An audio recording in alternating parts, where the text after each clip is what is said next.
이 용동술 안에 어느 곳으로 가면 산단 말이오. 갈 곳이나 일러주오. 지리산으로 가오니까 백이숙제 줄여 죽던 수양산으로 가오니까 아따 이놈아 내가 갈 곳까지 일러주랴. 잔소리 말고 쓱 흐르라. 네, 인사드리겠습니다. 저는 EBS에서 국어 강의를 하고 있는 유종현입니다. 만나서 반갑습니다. 네, 놀라셨죠? 네, 저도 많이 놀랐습니다. 제가 이 자리에서 뭐 이런 노래를 하게 될 줄은 정말 예상 못했는데요. 여러분도 굉장히 손발이 오그라듦에도 불구하고 잘 들어주셔서 고맙습니다.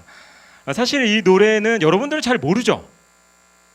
그렇죠. 사실은 제가 대학교 1학년 때 굉장히 유행했던 노래입니다. 그 당시에 정말 많이 듣고 또 많이 불렀던 그런 노래예요. 그래서 특히 저희과, 전 이제 국어교육과에 나왔으니까 국어교육과 그 교수님께서 이 노래를 너무 좋아하셔가지고 항상 무슨 행사만 있으면 저하고 저 단짝 친구에게 이 노래를 항상 시키셨어요. 그래서 저는 이 노래만 듣게 되면 그 대학교 1학년 때의 그 분위기, 그 느낌, 막 그 상황이 생각이 나요. 노래라는 게 조금 그렇잖아요, 그죠? 노래라는 게 여러분들도 경험이 있겠지만 어떤 노래를 들으면 그때의 느낌, 그때의 어떤 생각들이 막 새록새록, 그죠? 이렇게 살아납니다. 그만큼 이 노래라는 거, 음악이라는 건 우리의 삶과 굉장히 밀접한 연관성이 있죠. 특히 이 대한민국에서 노래라는 거 굉장히 좀 더 많은 인기를 얻고 있잖아요. 대국민 오디션 프로그램 여러분도 한 번쯤은 봤죠, 그죠? 그러고 보면 수많은 지원자들이 있다라는 거. 그리고 TV 프로그램에도 워낙 많은 그런 가요 프로그램들, 노래 프로그램들이 많이 있잖아요, 요새. 여러분들의 경우도 마찬가지예요. 여러분들 학교에서 공부를 할 때 이렇게 제가 보면 항상 귀에다 뭘 꽂고 있죠. 네. 귀마개가 아니라 이어폰을 이렇게 항상 다 꽂고 있습니다.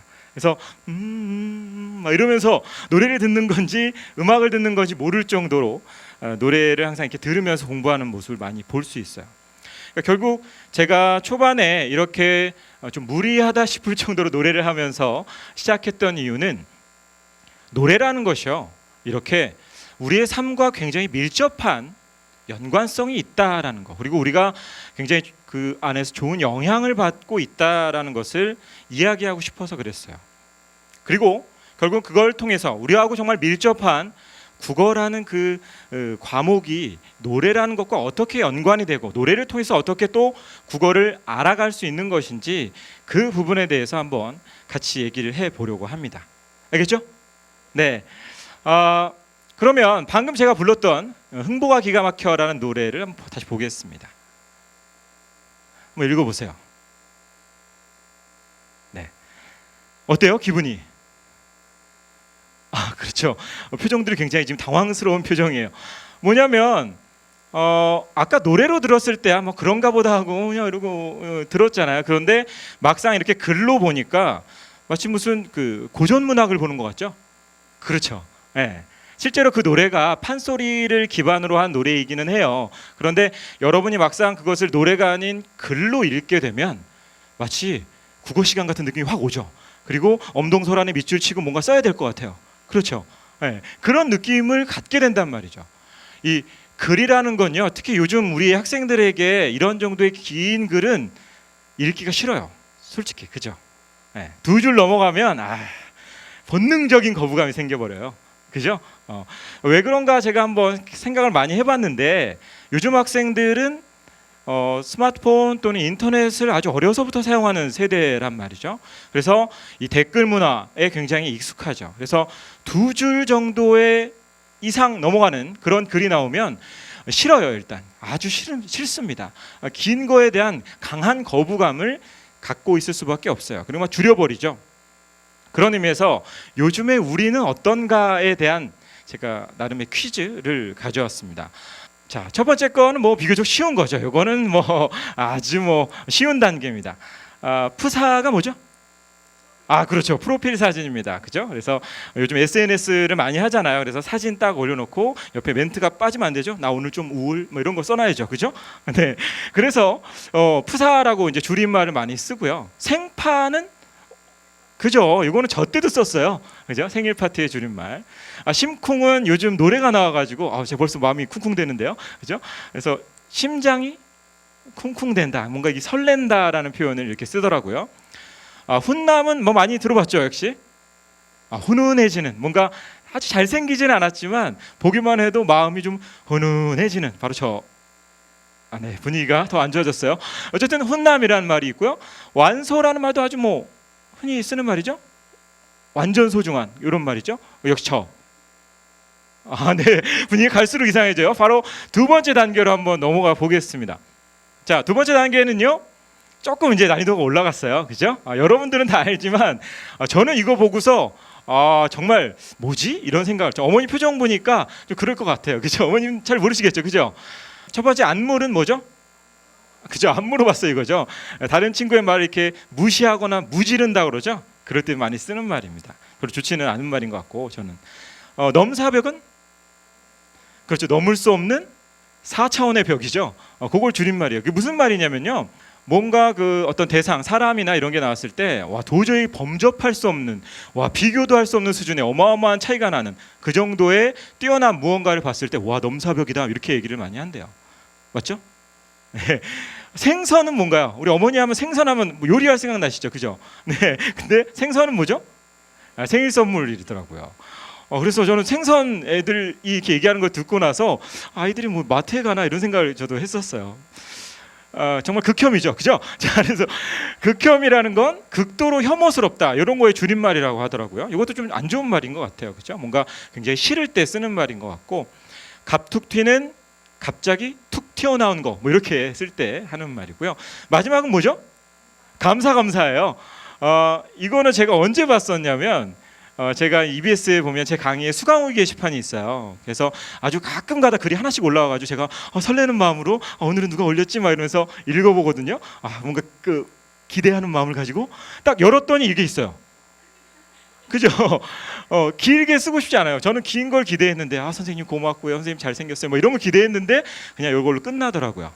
그러니까 그걸 보고서 요즘 학생들이 정말로 뭔가 긴 거를 본능적으로 싫어하는구나. 몇 글자 안 되는 거잖아요, 그죠? 4글자, 뭐 5글자 길어봤자 10글자 되는 거를 그것도 길어서 줄이고, 줄인 것도 모자라서 자음만 대충 쓰고 넘어간다는 거죠, 그죠? 그러니까 여러분들이 그만큼 긴 것에 대한 부담감, 실증, 이런 것들이 기본적으로 내재하고 있어요. 그러니까 그게 무엇이 됐든 뭔가 글이 길게 나오면 여러분들은 싫어요. 그러니까 공부하는 재미가 잘 안 나는 거죠. 읽고 싶지도 않은데. 그렇죠. 그래서 오늘은 저는 그 부분, 여러분들이 과연 그 긴 글을 어떻게 해야 제대로 읽어낼 수 있고, 어떻게 해야 제대로 그것을 여러분들의 국어 공부의 어떤 실력으로 바꿀 수 있는지, 그 부분에 대한 얘기를 해보겠습니다. 여러분들 이거 어떻게 읽어야 되나요? 그렇죠. 아버지가 방에 들어가신다. 일반적으로 이렇게 보죠. 근데 이거를 다르게 읽으면 아버지 가방에 들어가신다가 되죠. 그렇죠? 웃고 예전엔 그랬어요. 예전에는. 자, 이 문장이 근데 아주 뭐 썰렁한 뭐 유머이지만 이 문장이 저는 국어의 본질을 알려주는 그런 문장이라고 생각을 해요. 그게 무슨 얘기냐면요, 똑같은 문장이에요. 그죠? 하나의 문장입니다. 물론 띄어쓰기가 안 되어 있긴 하지만 이 문장을 보고 어떤 사람은 아버지 가방에 들어가신다라고 이해를 하고, 또 어떤 사람은 아버지가 방에 들어가신다라고 이해할 수도 있다라는 거죠. 이게 굉장히 중요한 차이점이에요. 똑같은 걸 읽었어요. 그렇죠? 읽었는데 이해한 것은 뭐 할 수 있는 거예요? 다를 수가 있다라는 겁니다. 자, 첫 번째, 모든 문장이든 우리는 그 문장을 읽고 뭐 하는 겁니까? 이해하는 것이죠. 읽고 이해하는 거예요. 그걸 한자로 바꾸면 독해가 되죠. 그렇죠. 독해입니다. 독해. 독해하면 여러분들은 뭐가 먼저 떠올라요? 영어죠, 영어. 어려워. 듣기만 해도, 그죠? 영어 독해만 떠올리지만 사실은 국어도 기본적으로는 글자 그대로 읽고 뭐 해야 되는 거예요? 이해를 해야 되는 거예요. 근데 여러분들은 워낙 우리 세종대왕님께서 글자를 쉽게 만들어 주셔가지고 잘 읽고 잘 쓰고 이런 거 말 잘해요, 그죠? 그렇기 때문에 국어는 독해를 하지 않아도 된다라고 생각을 많이 해요. 근데 그 편견부터 버려야 된다라는 겁니다. 읽고 이해하는 건 다를 수 있어요. 똑같은 걸 읽어도 다르게 이해한다는 거죠. 어떤 친구는 방에 들어가신다, 어떤 친구는 가방에 들어가신다라고 이해할 수 있다라는 겁니다. 거기서 바로 독해력의 차이가 생기는 거예요. 어디에서 끊어 읽었느냐가 제대로 이해했느냐를 가르게 된다는 거죠. 독해를 잘한다라는 의미는 결국은 그 의미를 얼마나 정확하게 잘 끊어내느냐, 그래서 이해했느냐를 얘기하는 겁니다. 그게 독해력에 대한 얘기고요. 거기서 끝나지 않아요. 이 문장을 그렇게 이해를 했어요. 이해를 하고 끝나지 않고 우린 기본적으로 본능적으로 역시 생각을 하게 됩니다. 아버지가 방에 들어가셨어? 뭐 쉬러 들어가셨나 보지. 그 이유를 생각해 보게 된다라는 거죠.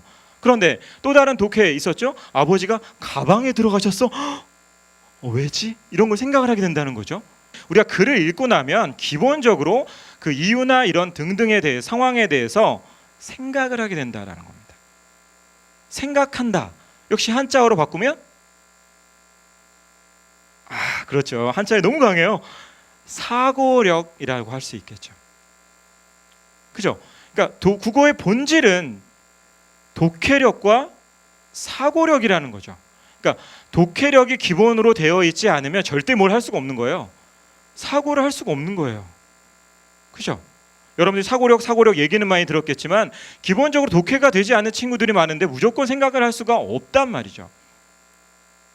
기본적으로 독해력과 사고력, 즉 읽고 이해하는 것과 그 다음에 그걸 바탕으로 생각하는 것, 이것이 바로 제가 생각하는 국어의 본질이라는 거죠. 근데 많은 학생들이 이 본질을 잊고 국어를 바라보고 있습니다. 그래서 오늘은 이 본질 두 가지에 대해서 아까 얘기했던 것처럼 여러 가지 노래를 통해서 여러분하고 얘기를 해볼 거예요. 자, 먼저 두 가지 중에 첫 번째, 독해력에 대해서 얘기를 하겠습니다. 이 문장에서 봤다시피 독해력의 기본은 어디에서 끊어 읽느냐의 문제죠. 자, 아까 봤던 흥보가 기가 막혀의 가사를 다시 한번 보겠습니다. 자, 아까보다는 제가 행구분을 좀 해놨어요. 보기가 조금 더 뭐예요? 그죠? 괜찮죠? 수월하죠? 그리고 의미가 좀 더 눈에 잘 들어오죠? 그죠? 이렇게 해서 나눠놓으면 뒤에 것도 보면 지리산으로 가오리까, 백이숙제 줄여 죽던 수양산으로 가오리까, 이렇게 하면서 그 리듬에 맞춰서 딱딱 끊어지는 부분, 의미가 끊어지는 부분이 있다는 걸 여러분도 느낄 수 있을 겁니다. 그죠? 이게 뭘 여러분에게 말하기 위해서 보여드리는 거냐면 우리의 눈과 우리의 뇌는 기본적으로 받아들일 수 있는 정보량이 좀 정해져 있어요. 그런 것들을 우리가 노래할 때에도 하나의 어떤 리듬에 호흡에 맞춰서, 호흡이라는 게 있잖아요. 우리 몸의 호흡에 맞춰서 그 글자들이 배치가 된다라는 거죠. 여러분도 한번 쭉 글자, 한 행에 몇 글자 정도가 들어간지 한번 세보세요. 몇 글자 정도예요? 그죠? 8글자 정도나 9글자 정도가 최대죠. 그 이상을 넘어가는 건 없습니다. 제일 작은 건 한 5글자 정도가 되죠. 그래서 우리가 보통의 경우에 한 번에 우리의 눈과 뇌가 받아들일 수 있는 어떤 정보량은 글자 수로 치면 5글자에서 한 8글자 정도가 된다고 해요. 실제로 우리가 뭔가를 외울 때에도 많이 쓰는 방식입니다. 숫자나 이런 걸 적을 때에도요. 그래서 이 얘기를 왜 드리냐면 여러분들이 끊어 읽기를 해라, 처음에 독해를 할 때 이렇게 얘기를 하면 선생님 도대체 국어는 어떻게 끊어 읽어야 됩니까? 라는 질문들을 많이 한다고요. 그거에 대한 출발점을 여러분에게 말씀드리는 겁니다. 처음부터 의미 단위로 탁탁 끊어 읽는다는 게 쉬운 일이 아니에요. 그래서 방금 말씀드린 것처럼 우리가 기본적으로 우리의 눈과 뇌가 받아들일 수 있는 정보량 한 5글자에서 8글자 정도 되는 그 양을 스스로 잘라가면서 끊어가면서 읽으면 보시다시피 아까보다는 훨씬 더 여러분이 이해하는 데 수월하다라는 겁니다. 무슨 말인지 알겠죠? 네. 말로만 하면 잘 모르니까 한 번 더 연습을 좀 해보자는 거죠. 다음 글을 한번 보겠습니다. 제가 일부러 띄어쓰기를 다 했습니다. 왜냐하면 여러분들이 읽는 대부분의 글은 띄어쓰기가 되어 있어요. 아주 잘 되어 있죠. 시험에 나오는 그 지문들은. 그런데 그 지문들에 나와 있는 글을 읽는 여러분의 모습은 이런 경우가 상당히 많아요. 즉 읽을 때 검, 은, 그, 림, 자, 네, 안, 에, 깨, 나 이런 식으로 읽어낸다라는 거죠. 그러니까 한 글자 한 글자로 이렇게 읽어 내려가면 이게 그냥 검은 건 글씨요 하얀 건 배경이다 이렇게밖에 보이지 않는다는 거죠. 전혀 이해할 수가 없는 지경이 됩니다. 근데 실제로 많은 학생들이 독해가 잘 안 되는 많은 학생들은 이렇게 하고 있는지도 몰라요. 그게 더 큰 문제라는 거죠. 그렇게 되면 어떤 문제가 발생할 수 있냐면요. 이건 여러분들이 뭐 아는 노래의 가사라서 금방 구분이 된다고 하지만 실제로 모른다라고 가정했을 때 이렇게 될 수 있다는 거죠. 검은 그림, 자네안, 애깨어, 나널보, 는두는, 애불꽃, 이튼다 이런 식으로 갈 수 있다라는 거죠. 그러니까 그렇게 되면 이해가 돼요, 안 돼요? 잘 안 된다라는 겁니다. 그죠? 이해가 잘 안 될 뿐더러 이건 읽어도 읽은 게 아닌 거죠. 그러니까 여러분들이 가령 글을 읽고 문제를 풀 때, 특히 이제 독서, 비문학 지문 이런 거 많이 풀 때 이런 느낌이라는 거죠. 다시 읽게 돼요. 계속해서 다시 읽게 돼요. 뭔 소리인지 모른다는 얘기는 바로 그런 얘기예요. 이 의미 단위로 정확히 얘네들을 연결하고 묶어주지 못했기 때문에 계속 똑같은 부분을 읽을 수밖에 없게 되는 겁니다. 하지만 우리가 제대로 끊어 읽게 되면 의미가 아주 선명하게 들어오게 됩니다. 실제로 노래를 한번 들어보면 그 느낌이 확 살아날 거예요. 들어볼까요?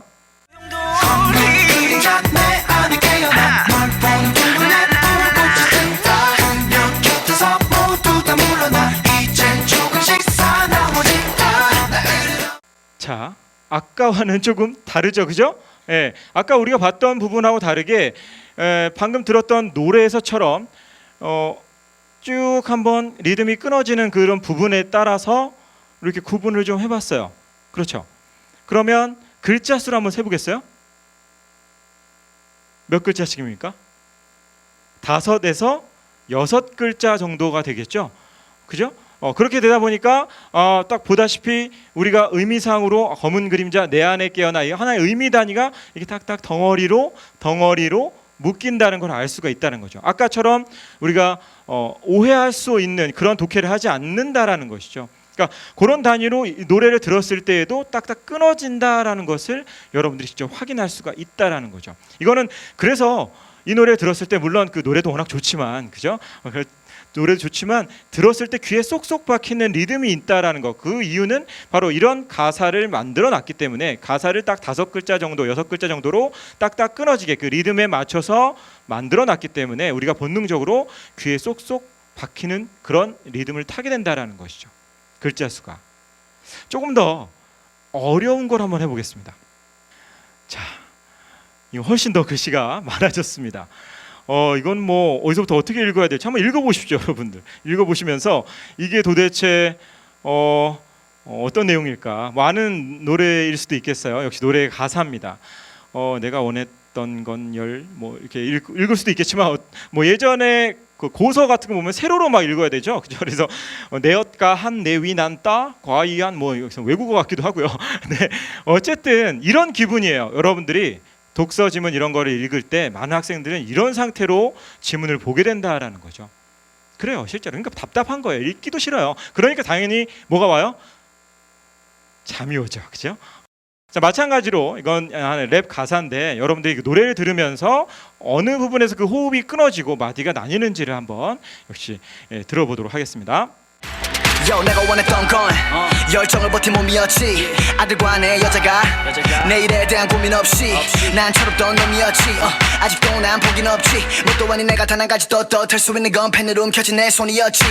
한때 나도 슈퍼 루키에다 이 바닥 전체가 원했던 내 스타일. 녹록지 않던 세상에 부딪히고 책임을 위해서 들어간 회사. TV엔 예 동료들이 랩스터. 난 그저 양복 입은 제임스 본. But 날 움직이는 건 따박따박 지키는 월급이 아닌 sweet baseline. 네, 막 저만 어깨가 들썩이나요? 네, 네, 베이식이라는 그 래퍼의 노래 중에 일부분을 제가 가져왔습니다. 보면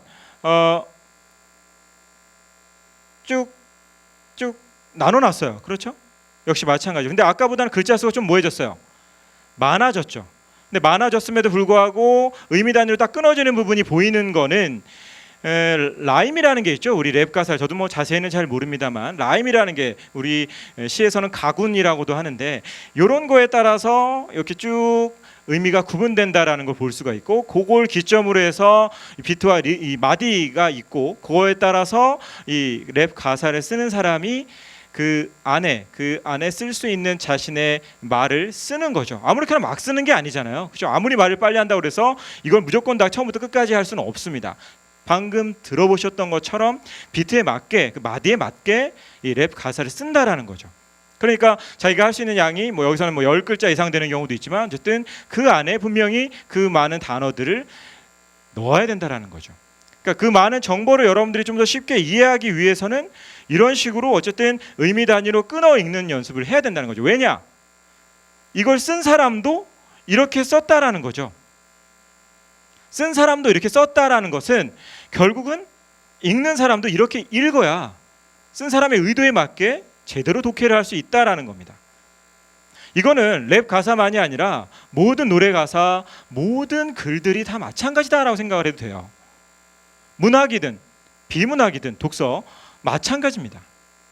그러니까 그 호흡에 맞춰서 썼기 때문에 그 호흡에 맞춰서 끊어가면서 읽어야 제대로 독해를 하게 된다라는 겁니다. 자, 그러면 이걸 좀 더 국어에 이제 적용을 해보자라는 것이죠. 자, 위아래 다시 한번 엑소의 으르렁을 한번 가져왔습니다. 보면 아래는 작자미상의 청산별구, 여러분 한 번쯤은 봤을 겁니다. 그죠? 얄리얄리 알랑샹 얄라리 알라. 그죠? 근데 보면 제가 일부러 이렇게 자른 부분도 좀 있지만 후렴구가 되는 부분과 이런 부분들을 비교해 보면 나뉘고 마디가 끊어지고 이런 부분들이 좀 비슷하죠. 유사한 부분을 볼 수가 있어요. 으르렁 으르렁 뭐 이런 것처럼 얄리얄리 알랑샹 이런 식으로 리을이 반복되면서 후렴구가 들어가는 점도 상당히 유사하고요. 아까 나왔던 것처럼 그 호흡에 따라서 탁탁 끊어지는 부분도 사러리 사러리 라따 청산에 사러리 라따 이런 식으로 끊어지는 부분들이 분명히 존재를 해요. 실제로 이것도 예전에 노래로 불렸던 고려 가요이기 때문에 그 호흡이라는 것이 분명히 존재한다라는 거죠. 이번엔 다른 가사 작품을 한번 보겠습니다. 정철의 송미인곡, 굉장히 어려운 작품이죠. 학생들이 보면 금방 포기하고 마는 그죠? 그런 영역입니다. 그러면 이 부분을 봤을 때 역시 잘 눈에 들어오지 않아요. 그죠? 갑자기 또 국어 시간이 생각나고 자야 될 것 같고 그런 생각이 좀 듭니다. 마찬가지로 이것도 제가 이렇게 한번 행 구분을 해놨습니다. 그리고 가운데에는 사선도 넣어서 실제로 아까 여러분이 했던 것처럼 글자 수에 따라서도 한 7글자, 6글자 또는 8글자 정도 단위로 쭉쭉쭉 나눠놓은 겁니다. 실제로 이 가사라는 작품은 시조에서 출발한 것이기 때문에 시조도 예전에는 실제 노래로 했던 부분이거든요. 그러니까 그런 영향이 그대로 남아있는 약간 노래 요소가 많이 남아있기 때문에 글자 수가 상당히 뭐예요? 규칙적이죠. 그 다음에 호흡도 상당히 규칙적으로 4개씩 이렇게 떨어집니다. 근데 이걸 국어 시간에 배울 때는 뭐 음수율이니 음보율이니 막 이런 말로 배우게 된단 말이죠. 그러니까 여러분들은 헐 뭔 소리야 라고 하면서 거부감을 먼저 갖게 되는데, 기본적으로 거기서 얘기하고자 하는 바는 우리가 노래를 할 때는 그 호흡에 따라서 글자 수나 또는 그 끊어읽기 덩어리를 정해서 읽고 노래하게 된다라는 거죠. 그러니까 그런 부분들을 여러분들이 인식을 한다면 문학에서도 기본적으로 그런 것이 필요하구나, 기본적으로 깔려 있구나라는 것을 여러분이 알 수 있게 됩니다. 근데 아까 처음에 봤을 때처럼 긴 문장 그 상태로 여러분들이 독해를 하게 되면 아까 얘기했던 것처럼 거부감이 일어나기 때문에 이 자체를 받아들이지 않습니다.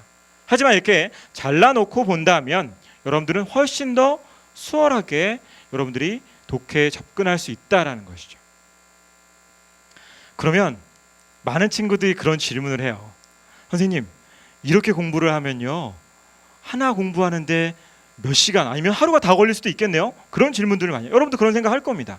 실제로 제가 이런 얘기를 하면 많은 친구들이 그렇게 얘기를 해요. 선생님, 해봤는데요, 시간이 너무 오래 걸려요. 저 진도 나가야 되는데요.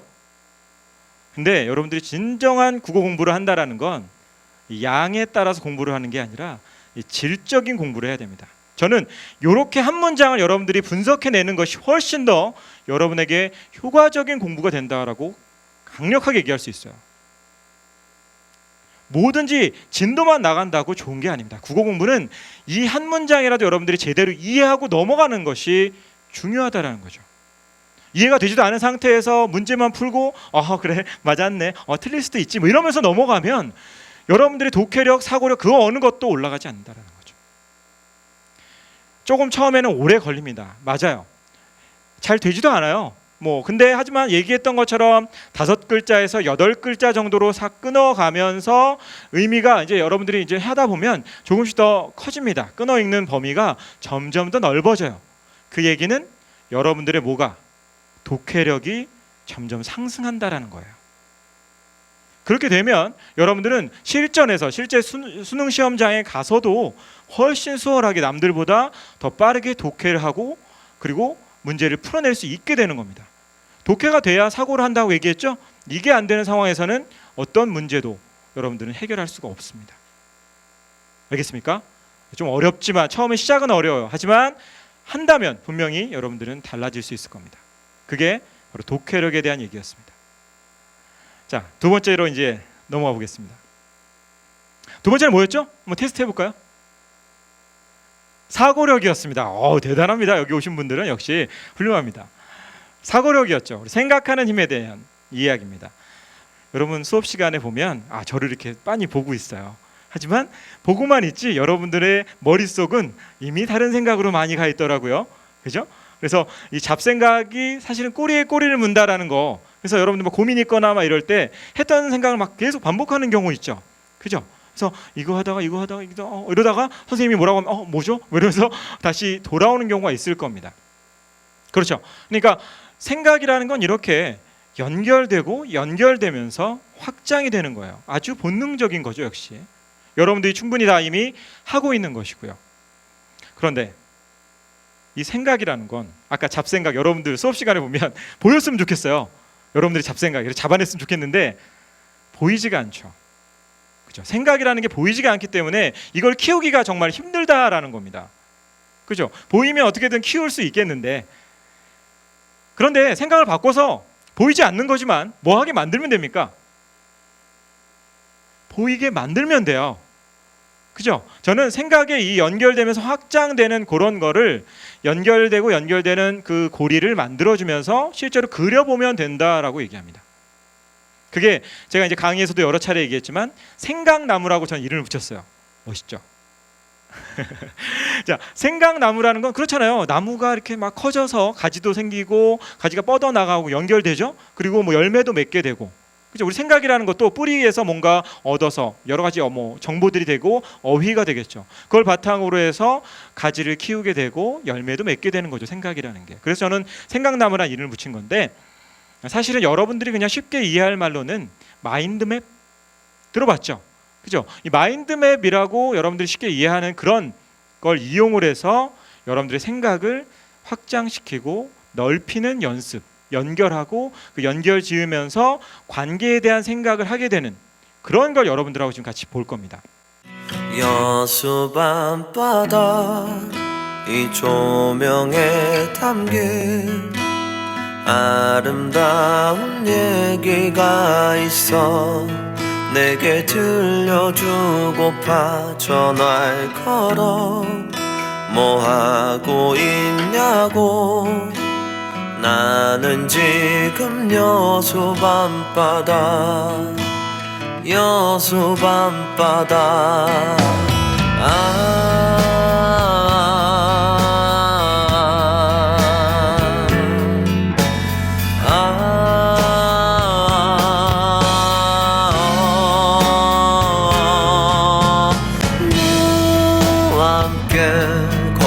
싶다 이 바다를 너와 함께 걷고 싶어 이 거리를 너와 함께 걷고 싶다 이 바다를 너와 함께 걷고 싶어 여수 밤바다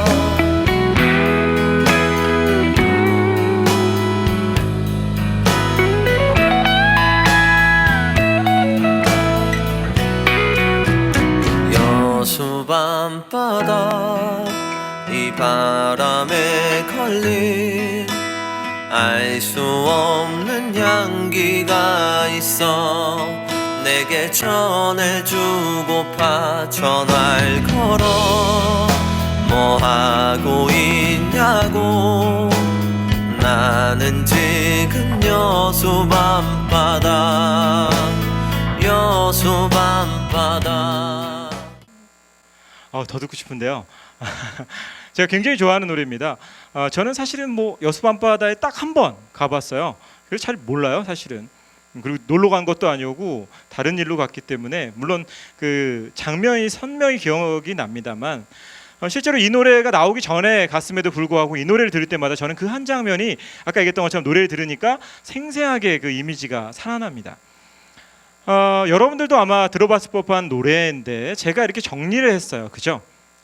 그 노래 가사 내용에 따라서 이렇게 생각을 이제 연결을 해본 겁니다. 결국 한마디로 요약을 하자면 여수 밤바다에 오니까 누가 생각난 거예요? 너가 생각이 난 거죠. 그죠? 그래서 너랑 뭐 하고 싶다는 얘기예요?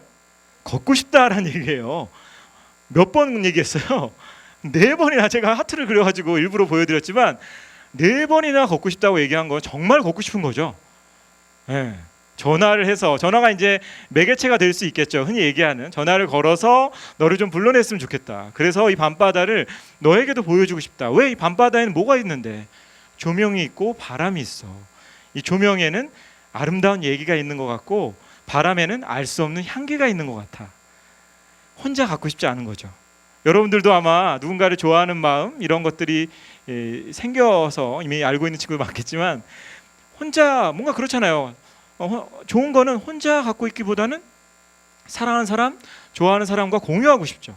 그런 마음이에요. 그 바닷가를 함께 거닐고 싶은 마음을 표현한 겁니다. 누구나 한 번쯤은 생각할 수 있는 거죠. 그러니까 이 노래가 주는 여운이 굉장히 저는 더 크다고 생각을 해요. 하지만 이 버스커 즉 장범준이라는 사람에게는 이렇게 느껴졌겠지만 또 다른 사람에게 바다는 또 다른 의미일 수 있는 겁니다. 우리가 한번 생각을 연결하고 확장시켜 보자고 얘기했잖아요. 또 다른 사람의 바다를 한번 보겠습니다. 바닷가에 왔더니 바다와 같이 당신이 생각만 나는구려. 바다와 같이 당신을 사랑하고만 싶구려. 구붓하고 모래톱을 오르면 당신이 앞선 것만 같구려. 당신이 뒤선 것만 같구려. 그리고 지중지중 물가를 거닐면 당신이 이야기를 하는 것만 같구려. 당신이 이야기를 끄는 것만 같구려. 바닷가는 계집꽃에 계지안이 나오고 고기 비늘에 하얀 햇볕만 쇠리쇠리하여 어쩐지 쓸쓸하기만 하구려. 설기만 하구려. 백석이라는 시인의 바다라는 작품입니다. 아마 들어보긴 했을 거예요. 백석이라는 시인은요, 그죠? 네, 아주 유명한 시인이고 제가 제일 좋아하는 시인 중에 한 명입니다. 이 사람의 시를 읽고 있으면 물론 생기기도 정말 잘생겼어요. 아마 본 친구들은 있겠지만 현빈 닮았습니다. 굉장히 그 훈남 중에 훈남이에요. 자, 그런데 이 사람은 좋아하는 여인이 한 명 있었어요. 란이라는 여인이 있었는데 그 여인이 저기 경상남도 통영이라고 알죠, 여러분? 그 요즘 이제 여행도 많이 가는 통영이라는 곳 출신이에요. 그래서 그 여인을 만나러 갔다가 이제 만나지 못하고 결국 그 여인과는 잘 안 됐거든요. 친구에게 빼앗겼죠. 어쨌든 그 여인을 떠올리면서 쓴 시일 겁니다. 통영 앞바다에서, 그죠? 그러면서 아까 얘기했던 것처럼 바다에 오니까 당신이 생각났죠. 그래서 뭐 여기 순우리말 이런 것들 뭐 의미가 뭐 구붓하게는 구부정하게 모래사장을 오르면 뭐 지중지중은 천천히 오르면 뭐 이런 말인데 그런 말을 모른다 하더라도 아까 얘기했던 것처럼 여수 밤바다에서 내가 당신에게 전화를 건 것처럼 이 시에서도 바다에 왔더니 당신과 이야기를 하고 싶은 거죠. 그런데 이 시는 좀 더 다릅니다. 뭐냐면 그 여수 밤바다는 뭔가 그래도 분위기가 훈훈하죠. 나올 것 같아요. 그죠? 기다리는 분위기인데 이 시는 마지막 부분을 보면 쓸쓸하대요. 그리고 서럽다라는 얘기죠. 그러니까 이 사람은 그 여인을 만날 수 없을 것 같은 그런 느낌이 더 크죠. 그런 이미지가 더 크단 말이에요. 그러니까 그런 분위기를 연결한다고 했을 때 아까와 좀 다른 점은 이런 점이 있을 수 있다라는 겁니다. 이 사람에게 바다는 그 사람을 떠올리게는 하지만 조금 더 쓸쓸함, 조금 더 서러움을 불러일으키는 그런 소재인 거죠, 바다가. 하지만 누군가에게 바다는 또 다를 수 있어요. 바다를 보더라도 자연계열 사람에게는 이렇게 느껴질 수도 있다는 거죠. 전 세계 해양의 평균 수심은 4,000m 가까이 되며 심해조에는 태양에너지가 도달할 수 없어서 광합성을 하는 1차 생산자가 생존할 수 없다. 심해조에 서식하는 동물은 결국 바다의 표면에서 해저로 떨어져 내리는 유기물에 의존할 수밖에 없다. 실제로 우리 평가원 시험이죠, 그죠? 평가원 모의고사에 나왔던 지문이에요. 네, 과학 지문이죠. 그러니까 우리가 국어 공부를 할 때 선생님 왜 국어 시간에 이런 걸 해야 돼요? 막 이런 질문을 많이 하더라고요. 그러니까 그런 부분들을 생각해 봤을 때 이런 것들이 누군가에게 바다는 그 안에 담겨져 있는 유기물이 궁금한 거죠. 저 심해조에는 뭐가 살까? 이럴 수도 있다라는 거죠. 누가 생각나고 이런 게 아니라 그 안에 어떤 유기물이 살까? 이런 게 궁금할 수도 있다라는 겁니다. 그러니까 국어라는 것이 이렇게 생각을 확장하다 보면 결국 이렇게 비문학, 독서 지문까지 와닿는다라는 거예요. 문학에서 출발했지만. 자, 조금 더 우리 삶과 밀접한 얘기를 좀 더 해보겠습니다. 노래 한 곡을 더 들어보겠습니다. 우리 집에 매일 나 홀로 있었지. 아버지는 택시 드라이버 어디냐고 여쭤보면 항상 양화대교. 아침이면 머리맡에 놓인 별사탕에 라면 땅에 새벽마다 퇴근하신 아버지 주머니를 기다리던 어린날의 날 기억하네. 엄마 아빠 두 누나 나는 막둥이 귀염둥이 그날의 날 기억하네.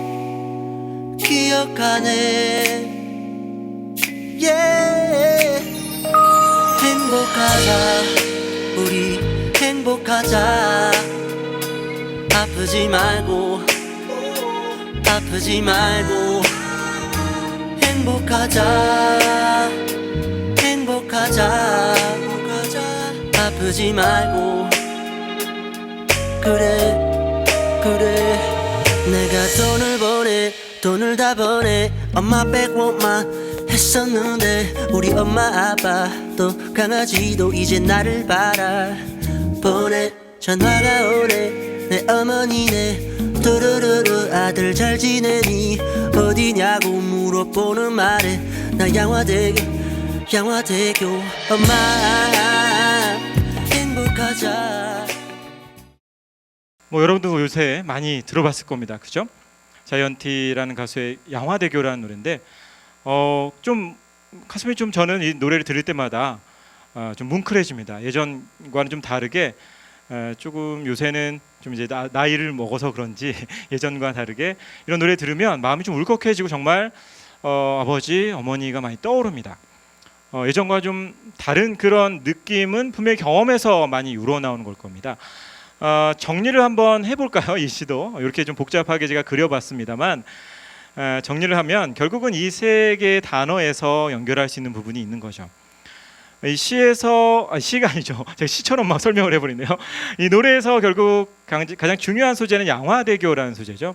이 양화대교에 아버지가 분명히 이제 일하시는 곳이라는 의미가 있고, 나도 양화대교에 서 있다라는 거 실제 뭐 서 있다라는 의미보다는 내가 돈을 버는 곳이라는 의미로 내가 돈을 벌어 보니까 정말 예전에 그 아버지가 얼마나 힘들게 돈을 버셨는지를 좀 알 것 같다, 이렇게 볼 수 있겠죠.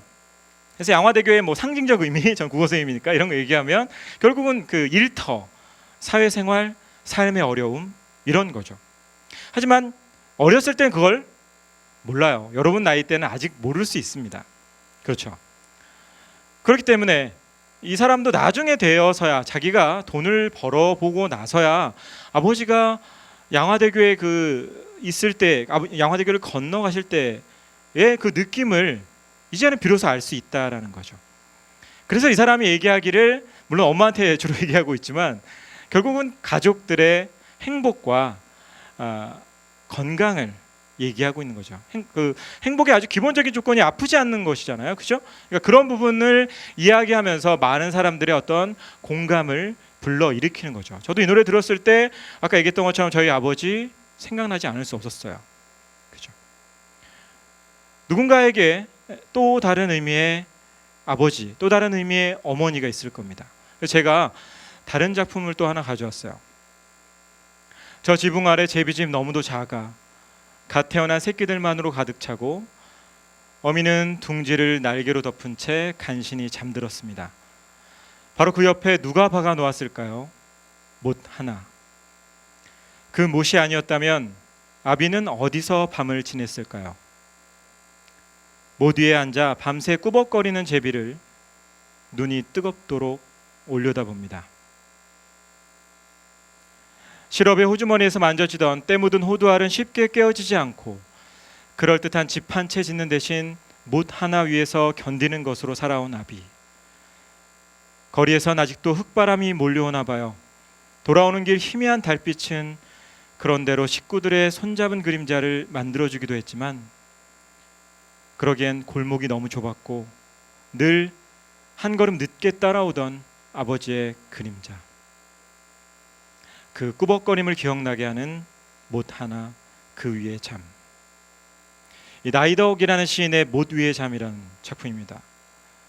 물론 뭐 평가원 시험에도 나온 그런 작품입니다만 양화대교하고 굉장히 비슷한 시라고 저는 생각을 해요. 그죠?